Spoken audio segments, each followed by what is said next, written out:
Mr. Secretary, you and I talked a lot about Africa, and I raised concerns about a lot of the cuts. We're seeing globally an increase in tuberculosis, an increase in malaria cases. We see a continued ongoing on the continent HIV crisis. And the United States has pulled back from a lot of its investments in those areas. Now with the crisis with Ebola, we see that the challenges that have been brought about as a result of our surveillance, early detection, and the like. So I'm just very concerned about what the administration's strategy is, because we're clearly seeing here that what goes on the continent of Africa directly affects our public health as well. Well, first of all, I don't agree with that assessment. I mean, first of all, it's not about cutting back. The response here is not just how much money you spend, it's what results you're going to get. Now, let's talk about Ebola for a second. Ebola, the outbreak in Ebola was in a war-torn, isolated rural area in the DRC. That's where that began. Since that time, our response has been very quick. Very rapid. Well, so you're saying you did not cut early detection periods. I'm not talking I'm saying that whatever you're pointing to as a cut is not the reason why there was an Ebola outbreak. I'm not connecting the two. I'm simply saying. Well, you are connecting them. You said that our cuts... Senator Rubio, I'm not trying to get in an argument with you. I would really like to actually have my questions answered. So very quickly, we cut early detection when it comes to infectious diseases on the continent. Factually, this is not an opinion. We made those cuts. We cut early warning systems on the continent. It had nothing to do with the Ebola outbreak. So I don't need to tell you, Secretary Rubio, that we're living in a place where an infectious disease crisis anywhere is a threat to public health everywhere. The United States has made major reductions in these areas that have put us more at risk. If you're talking about this clearly Ebola crisis, there's other things and other cuts we've made, and you see it factually. Even our own State Department personnel that I've talked to are saying we're less prepared for a global outbreak than we were before. And my worry is, specifically in a budget hearing, is this budget makes even deeper cuts into the kind of things that could prevent the next outbreak, or, as we've seen unfortunately with COVID, have us more prepared. Yeah, I don't agree with that assessment. I don't know who told you that at the State Department. So let's move on. My time is limited. I know, but that's an important question. I don't want to eat up your time, but I need to answer that because I just don't agree with that. Mr. Secretary, you can't even agree on the facts. Because that's not accurate. I mean, again, you look at what we've entered into with these countries. It's not accurate that we cut early detection. Because those have all been repurposed in different arrangements that we now have with these countries. As an example, I would like, for the record, because we're not going to cover it in my short time, if you're telling me we are as prepared or more prepared before the Trump administration came in, I'd like to see the facts. I think when these reforms are finalized, which we're on the verge of doing, we're actually going to be better prepared. We are responding today faster, not just to humanitarian crisis, but to outbreaks than we were before. We are responding in some cases within 72 hours, are able to move funds to task, which you weren't able to do in the old system. And we're also building the capacity of these nation states through these compacts. May I please reclaim my time to shift gears? The Strait of Hormuz, I was listening to their conversations you had with some of my colleagues. We've now seen the Strait closed for months, and you explained that we're going to see an opening of the Strait, and that ultimately the exchange we will get for that is, after that fact, we will release certain sanctions.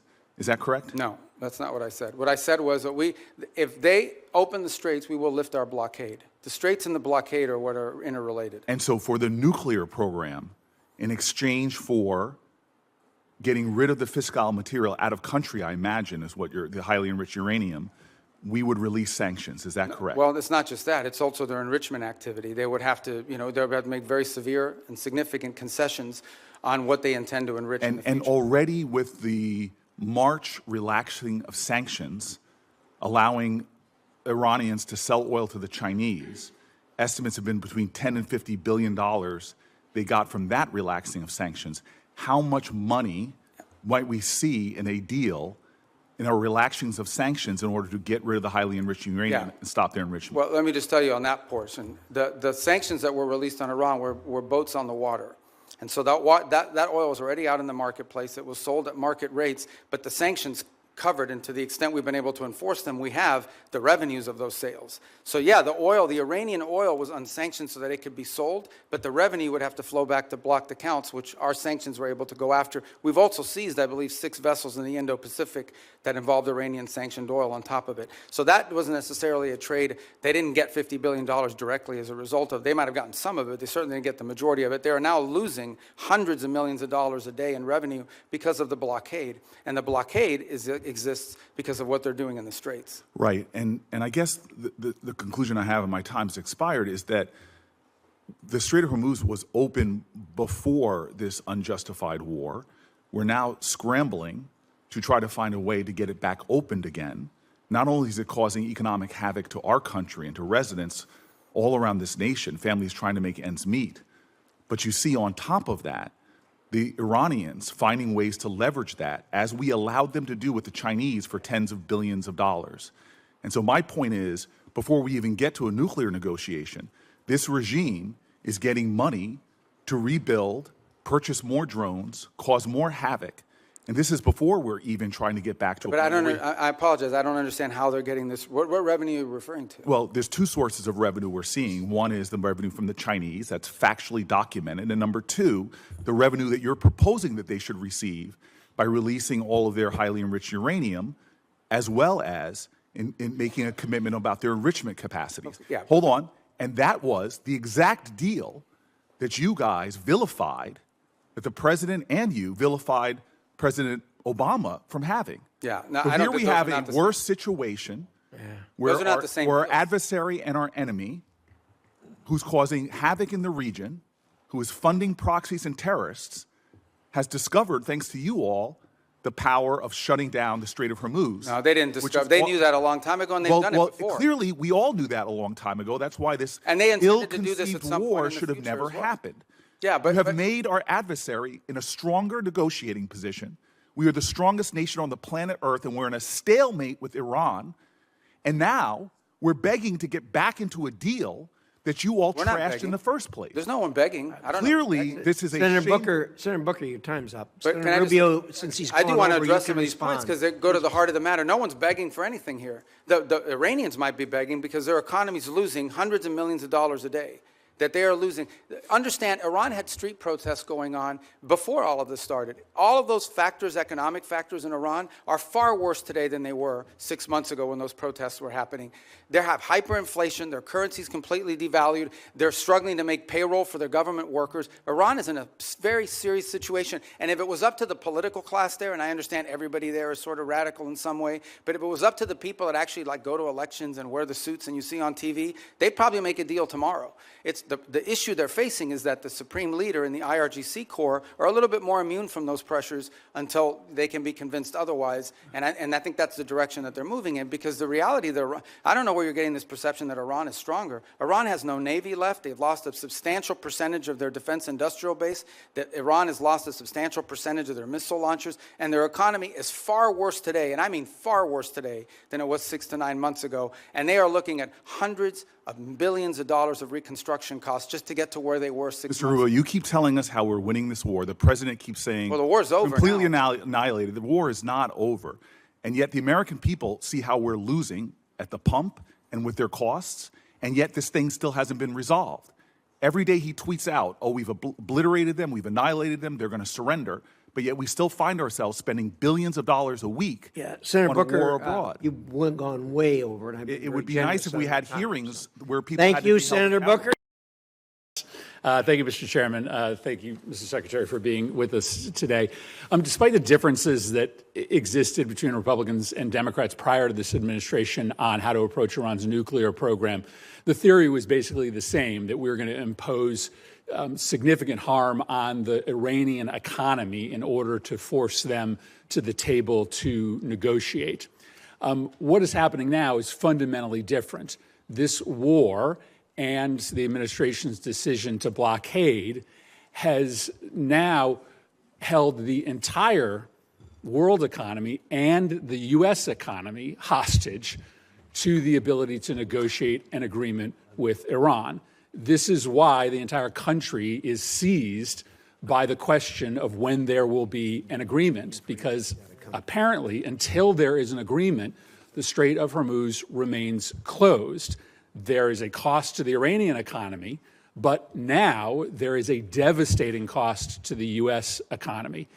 It has been indecipherable, the information coming from the administration, especially in the past several weeks, as we get signals that a deal is imminent. The president said yesterday he's bored by the negotiations. He doesn't care whether we get a deal. Very briefly for a picture. I think it's really important for us to understand what your bottom lines are, what you're asking for in this negotiation, what commitments you need Iran to make in order for you to release the blockade, and we hope for them to release the blockade as well. So give us a little insight into what your bottom lines are, what is going to get the strait reopened, because this is kind of the only question that matters for American consumers right now. And every day we get wildly different signals from the president as to whether he even is engaged in this question as to whether the strait is going to reopen. Yeah, I think your question gets right to the heart of the matter. So I think it's a good question. Let me first bifurcate two things. The only reason there's a blockade, the only reason why there's a U.S. blockade is because Iran has closed they're firing on commercial ships, and they've mined large segments of Hormuz, international waters. And so the blockade is only against Iranian ships. And it's very simple. The notion is if no one's ships are going to get out, then Iran's ships aren't going to get out either. We can't live in a world in which they get to close the straits and tell everybody, pay us a toll or we'll blow you up, but their ships get to go out unfettered. So that's the reason why there's a blockade. There wouldn't have been a blockade if Iran had agreed to do what they said they would do when the ceasefire kicked in, which is they were going to open the straits.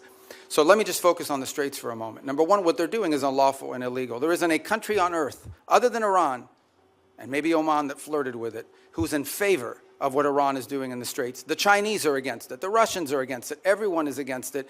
The whole world is against it. So condition number one is they have to reopen the straits. And reopening the straits means the following. Ships can sail through international waters the way they can do through other choke points around the world without being fired upon, without paying a toll. That's condition number one. But the strait is closed because of our decision to invade Iran. This is a consequence of our military action. So I guess I'm not interested in litigating that question. We all know why the strait is closed, because you took military action against Iran, and we knew ahead of time that that would be their likely response. The question is, how are we going to get it reopened? Are you going to drive a bargain that is so tough and so hard that the strait remains closed? So how are we going to get it open? The first thing, that is a predicate to anything else happening. The straits have to be reopened. So the way to think about it is this. If Iran wants to be able to move its oil again through the strait, they will have to reopen the straits. If they refuse to do so, then we have other options available to us, but we would prefer to negotiate the opening of this, which means tell us about the negotiations. What do you need from them in order to get the strait reopened? We need the strait reopened tomorrow. Well, what needs to happen is very simple. They need to announce that they will no longer fire on commercial ships that are going through or threaten to fire on ships, because in many cases, ships just won't move. They won't go, not because they got fired on, but because of the risk of being fired upon. And so they have to announce very clearly, the straits are now open. We're not charging a toll. We will help remove the mines that they put in there, and they will not fire on ships. But the president says they also need to make commitments on their nuclear program. That's what I'm asking. I see what you're saying. What commitments do they need to make in order for the strait to be reopened? Well, the second thing they have to agree to as part of this is, so in addition to the straits, that's the predicate that opens the door to phase two. Phase two is they have to commit to very specific negotiations on highly enriched, the disposition of the highly enriched uranium that still is buried deep in a mountain somewhere.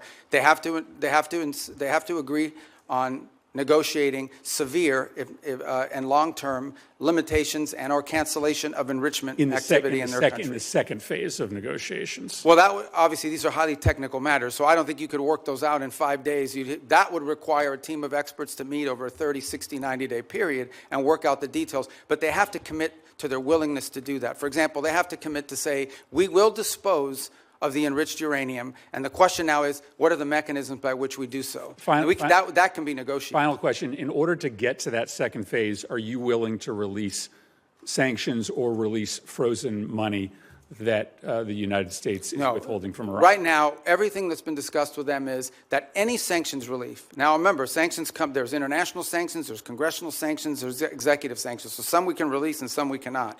But any sanctions relief is condition-based, which means it has to be in return for the reason why those sanctions were put in place in the first place, which is their nuclear program. So yeah, look, Iran is being sanctioned because they enrich uranium. Iran is being sanctioned because they've highly enriched uranium. Iran is being sanctioned because of their nuclear activities. If they agree to give up those things, there will be sanctions relief associated with their commitment and compliance with those agreements. You will not give them sanctions relief just in exchange for reopening the strait? No, that's not been discussed. That's not been offered.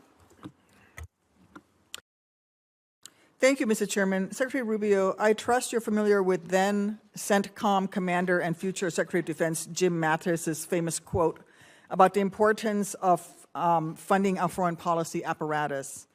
In 2013, in response to a question from the now chairman of SASC, General Mattis pointed out that if you don't find, and I quote him, if you don't fund the State Department fully, then I need to buy more ammunition ultimately, end quote. Unfortunately, despite his service in the first Trump administration, the second time around, you seem to have taken the message as a blueprint rather than as a warning. The budget that you're presenting today cuts the State Department by about a third, after you previously tried to enact steep cuts and eliminations last year, many of which were already rebuked by Congress on a bipartisan basis. Time and again, this administration uses our military as a first tool of choice, manufacturing new crises and new conflicts that worsen the situation for folks abroad as well as for American people back here at home.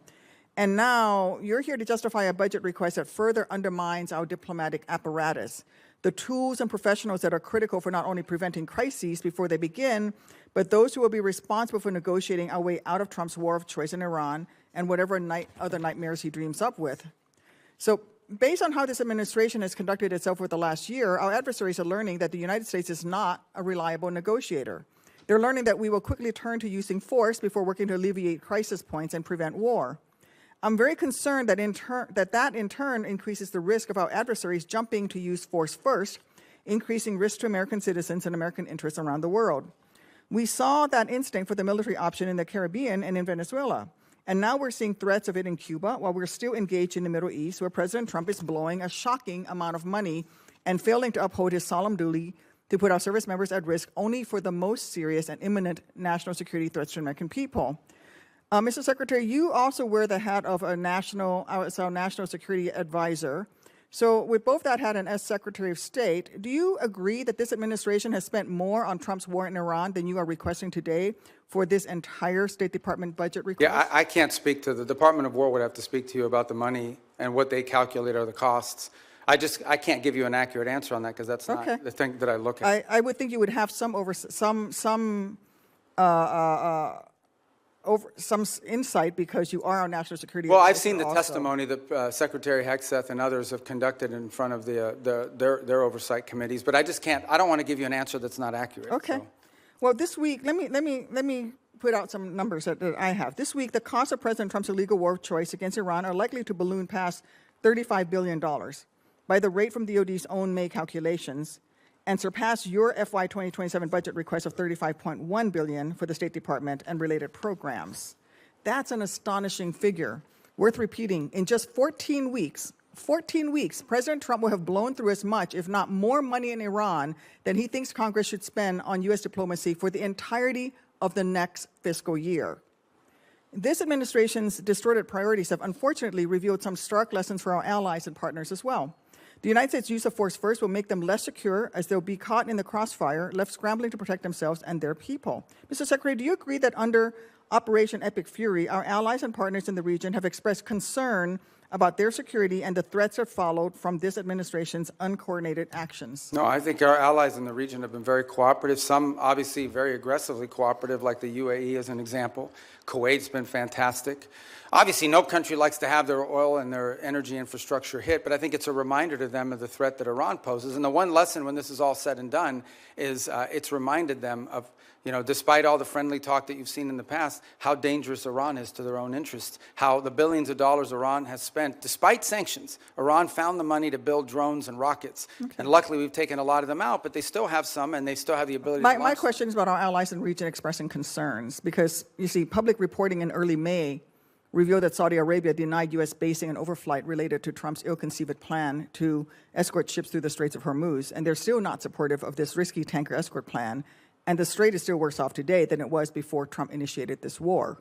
And that doesn't even touch on the wider global lessons being learned by our allies and partners. Yeah, we don't face any from the Shangri-La dialogue, where I heard from folks across the Indo-Pacific and especially in Southeast Asia who are being hit hard by the same rising energy costs that are devastating American communities. And frankly, this administration insists on using military force as a first resort instead of a last resort, no matter the deadly cost of self-defeating impacts.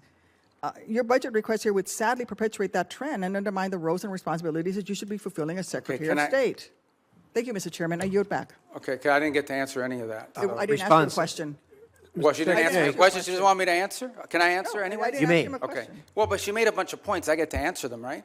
First of all, I don't understand this thing about let me tell you, we were just here, maybe you weren't here, we were just talking about it. We did a peace deal with Azerbaijan and Armenia. We just signed the TRIP agreement yesterday, actually, or last week we signed it. Last night I officialized it. That was diplomacy.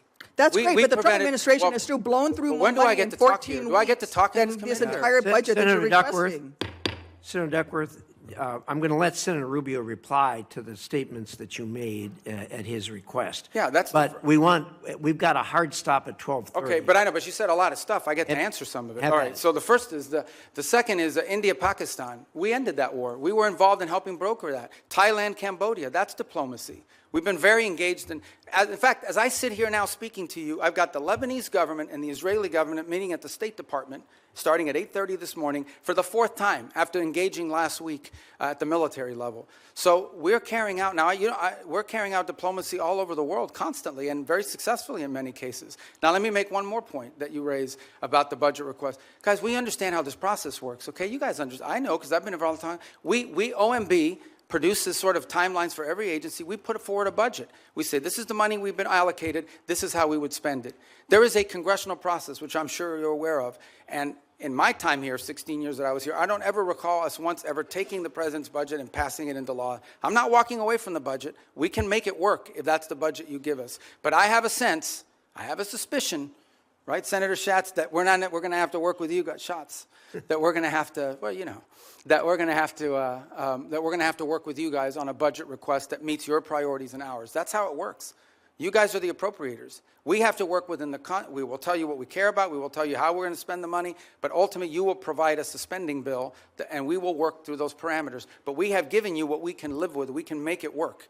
But if you want to, you know, if you're obviously going to have changes here in the Congress. But this stuff about diplomacy and the money spent on the war, diplomacy's always cost less money. We don't buy missiles. We don't buy rockets. We don't buy large airplanes and aircraft carriers. But we've been very effective. And I can give you list after list of places where we have had an impact in either de-escalating crisis before it started or ending active wars. And I'm very proud of the work that we've done in that regard, some of which haven't even been publicly discussed in some cases because they weren't high profile. And my last point.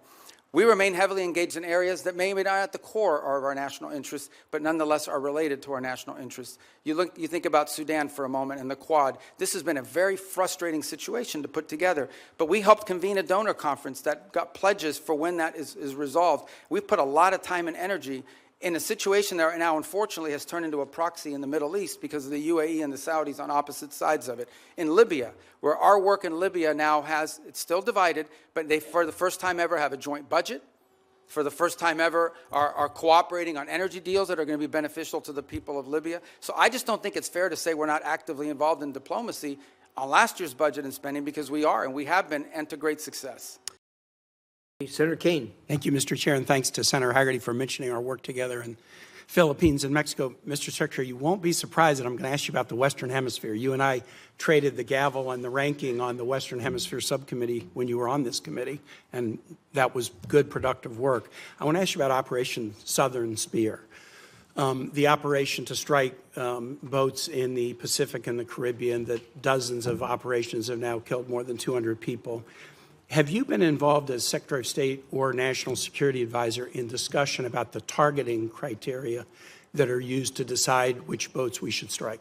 No, but not because I've avoided it, but because those are largely legal decisions, right? So But if you haven't been involved in discussion, as the National Security Advisor, are you aware of what the targeting criteria are? Yeah, I mean, they go through so every strike has a legal officer on the deck that has to make a determination about whether the call is legal or not. And this is done by the Department of War, the way it's been done in other theaters around the world. Here's what I want to ask you about. So you're generally aware of the targeting criteria. I am not allowed. I know what the targeting criteria are because of briefings I've had in this committee and the Armed Services Committee. It's all been in classified. And I'm not allowed to discuss the targeting criteria because they've only been shared and classified. But I don't think I'm prohibited from describing things that aren't targeting criteria. So I'll give you an obvious example. Everyone on the boat is right-handed. That's not a targeting criteria. That would be ridiculous. Everyone on the boat is what? Everybody on the boat is right-handed. That's not a targeting criteria. It's obviously not a targeting criteria. It would be improper for it to be a targeting criteria. Here's one that's not so obvious and that surprised me. There's evidence of narcotics on the boat. That is not a targeting criteria. I have been briefed on Southern Spear since the first operation on September 2 and most recently within the last couple of weeks, and I've asked again and again, have the targeting criteria changed? No, they have not. What are the criteria? Here's what they are. I can't describe it here. But the presence of narcotics on the boat has never been a targeting criteria. Would you have any ability to explain? And the administration could have picked that as a targeting criteria. They chose items that were targets, that authorized the use of the U.S. military to sink boats and kill people, but they have not used the presence of narcotics on the boat as one of the targeting criteria. And I would suggest to my colleagues, if you go look at the individual files of all the strikes, and I've looked at the first 46, they are consistent with what I've just said about something that's not on the list of targeting criteria.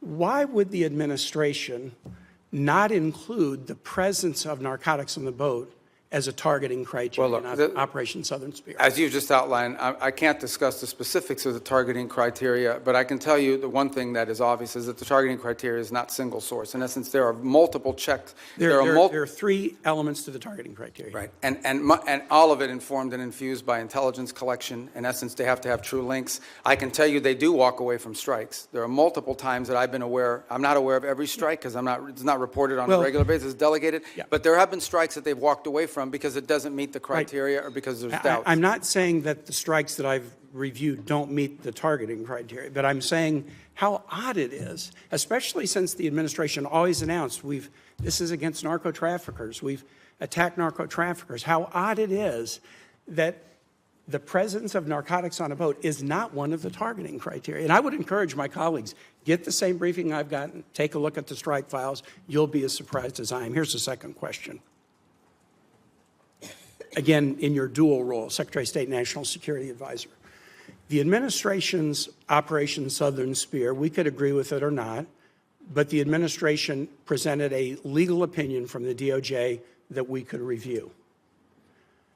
Absolute resolve, the effort against Maduro. The administration presented a legal rationale that we could review. Now, we could review both in classified. They've not been made public. We're 92 days into a war against Iran, and the administration will not let Congress look at the OLC legal opinion justifying the war. Intel committee members, SFRC members, Armed Services Committee members, rank and file members, the administration will not make it available to us. Now, you can imagine, A, we're the Oversight Committee. B, you're here asking for a budget, and in the Armed Services Committee, they're asking for $1.5 trillion, an increase of 40% over last year's budget, but won't let us see the legal opinion. And Mr. Secretary, you know what kind of thinking we do. If you've showed us the legal rationale for 2 wars and you won't show us the legal rationale for the third, is there something in the rationale they don't want us to see? Is there a dissenting opinion that says it's not legal? Are there conditions like you can't strike civilian infrastructure like schools and bridges? Are there factual assertions like the war will be over in 2 days or Iran will never close the Straits of Hormuz? By not sharing the legal opinion with the Article I Oversight Branch, you give us the opinion that there's something in there you don't want us to see. Could you use your influence as the President's Chief National Security Advisor, Secretary of State, NSA, to get the administration to share the Iran war legal opinion with Congress? Well, look, first of all, obviously the Department of State does not develop the legal opinion. That's But the you're Office the of national, Legal Counsel. you're the Chief National So I think what you're asking is why haven't the Office of Legal Counsel provided it? They don't work for the National Security I'm Council. actually They don't work asking, for me. will you use your influence as Well, I will President's certainly Chief inquire as to National why. Security Here's what I'll do. Advisor? I can certainly inquire as to why it has not been available. I don't think there's a reason why. I am not aware that. In fact, my understanding is they have provided documentation to the committee and Not the opinion. as part of the war. Not the opinion. Well, that's different. And you wouldn't accept that. All right, well, let me if you were take sitting that on back this and ask side the of Office of dais. Legal Counsel. But it's certainly, they provided the legal rationale for the strike. You're asking for the actual written opinion the way it was Which in the they other. provided us All in right, I Southern understand. Spear and absolute resolve. I'll Thanks, take Mr. that Chair. back. Thank you. Senator Rosen. Thank you, Chairman Risch, Ranking Member Shaheen. Thank you, Secretary Rubio, for being here. Secretary Rubio, I applaud the administration for facilitating a ceasefire last year between Israel and Gaza that will keep Israel safe and from further Hamas attacks and end the suffering of Palestinian civilians. But I have serious questions about transparency, about the funding for the so-called Board of Peace in light of recent reporting that suggests donor funds have been deposited into a private J.P. Morgan account with no independent transparency mechanisms in place. As a member of the Board of Peace, Executive Board, and Secretary of State, you should be in a position to provide us with some answers. And you, as a former senator, know our role here, trying to get answers. And my team's been asking for a contact with the Board of Peace for several months just to do our due diligence, but we've received no response. Can you tell me exactly who my team should be reaching out to, please? Well, I can now because the Board of Peace has finally hired some staff. It's going to be a very lean operation. They're working out of the Institute of Peace Building. So for some period of time, they really were not. It was just a very lean operation. So do you have a name for my? I do. I just don't have it on me, but I will get that That's to fine. you. We will- But we- I think they just hired staff like in the last two weeks. We will follow up with you. Thank you. I have a few other questions. Can you tell me how much money is in the World Bank administered Board of Peace Fund? Do you have a? I don't have the answer because there's not U.S. dollars that have flowed. These are donor funds. So can you tell me how much money is in the J.P. Morgan account? Yeah, but again, those are not Who has U.S. the- government accounts. Those are Who has oversight? Well, that's the key here. That ultimately the oversight over the funds of the Board of Peace will be done, and especially when it comes to U.S. dollars, will be done by you in Congress. We have not committed those funds there yet, although we've made a pledge until they've stood up the Board of Peace administratively. Congress will have oversight ability. Thank Well, you. on the U.S. dollars. Of the U.S. dollars. Can the money in the J.P. Morgan account be used to compensate the president or his family or anyone directly? No one's talking with about the doing that. president? And you said you just hired some folks and it's going to be lean. About how many full-time personnel do you expect? I think they ultimately want to get up to 15 or 20 full-time. I think they've started at 5, And if so I'm is- not mistaken. is I the- could be wrong, but those are the numbers I recall. So is the $50 million in U.S. taxpayer money that your department wants to give to the Board of Peace, is that going to be used to cover this? But I think that $50 million was reversed. We ended up not doing that as a result of the way it was constructed. The Board of Peace is now built out as an international, non-governmental organization. We will follow up with you on that once you give us a contact after this. Thank you.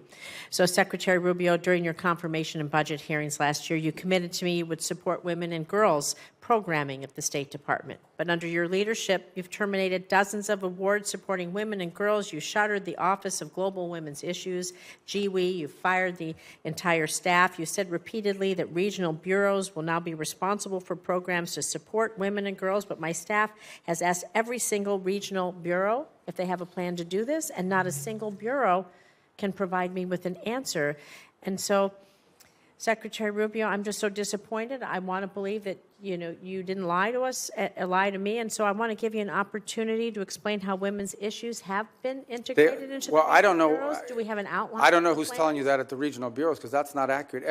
Now, some regional bureaus have a larger mandate on women's issues than So others. is As there you a- example, like in Europe, it's probably less intense Can you tell than in me Africa. who on your team we can reach out to then to find out? Because we're not getting, they're telling us they don't know. Well, the regional bureaus tell you they don't know. That's Not only correct. does every regional bureau have someone in charge of women's issues, or at least in charge of that portfolio, but most of our embassies, especially in some of these key So can- places, are Can we follow advocating up, this. and can I call you Yeah, and of have a course. conversation? Because somehow there's a Yeah, communication. because we didn't eliminate the program. We simply felt that there's a difference between the women's issues, for example, that you would face in Africa versus what you may be facing in some part of Could you name a single new Asia. program that you've stood up in the last, since the GWE office was closed? Do you know Well, of any? first of all, almost every single one of our programs that we do now, our humanitarian response to crisis, our food programs that we distributed, all of them have a women's component to it. So- Primarily because in these societies, Can we women are the follow up first with ones your team, affected. please, so we can get some clarification? 'Cause Yeah, we we'll haven't been follow able up, and to I'll do give that. you the right people. But each of these bureaus has someone, or more than one case. The more than last one person. here is,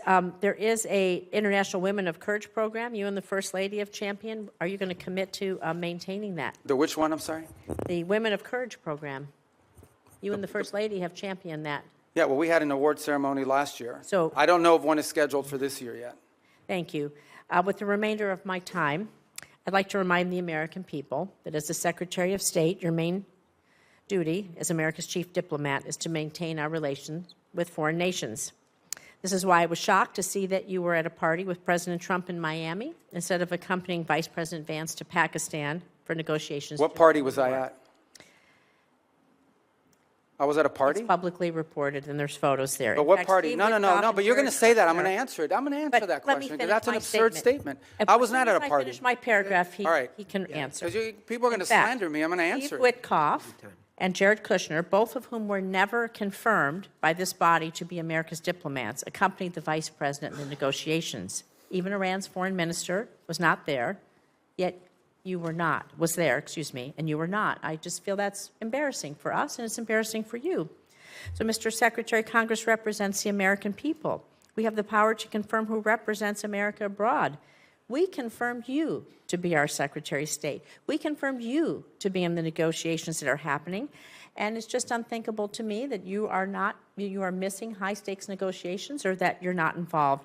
It's sad. to see Senator you Rosen, excluded. Thank your you. time's up. Yield back. Okay, But so let me just Senator, Secretary Rubio should You're have the 100% opportunity to inaccurate reply. and 100% wrong. Here's why. Number one, the Vice President of the United States was there, and he wasn't confirmed by the Senate. He was elected by the American people. Okay? He is the second in line to the presidency of the United States. He was present. Mr. Witkoff is the president's envoy for negotiation for peace deals. Mr. Kushner is a private citizen that serves as an advisor on these functions. They were the team that we sent to Pakistan. I was not at a party. Where I was is next to the president.